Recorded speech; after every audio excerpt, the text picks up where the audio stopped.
රංගන ද සිල්වා විනිශ්චයකාරවරුන් හැටියට කටයුතු කරන මේ ඔබ දකින්නේ රංගන ද සිල්වා ඔහු තරමක් දෙහදාරී උස විනිශ්චයවරේ දාර්ශනිකයි රමණීය පහරක් ඒ අවස්ථාවේදී පියතෝතුනේ මේ තමයි අපදුටු අද දවසේ දුටු විශිෂ්ටතම පහර මේ සචින්ගේ පිටෙන් වාර්තා කරන්නේ ඔබ දකින්නට ඇති ඔහුගේ පහර ලොෆ්ට් ඔෆ් ස්ට්‍රේට් ඩ්‍රයිව් පහරකින් මේ ලකුණු 6 ලබා ගන්න පියතෝතුනි ක්‍රිකට් ක්‍රීඩාවෙත් ටේබල් ක්‍රීඩාවෙත් තාක්ෂණය කියන්නේ හරි අපූර්ව දෙයක් පියතෝතුනි බලන්න ඔහුගේ පිට ක්‍රියා කරපු ආකාරය පාද චලනය කල්යල් මැනිම ඉතාමත් ඉහළ මට්ටමක තිබුණා.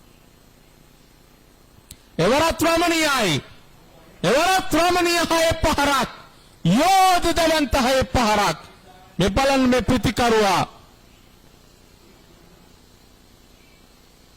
පිට හය පහරවල් දෙකකින් මේ වමත් පන්දු යවන්නට සංග්‍රහ කරා.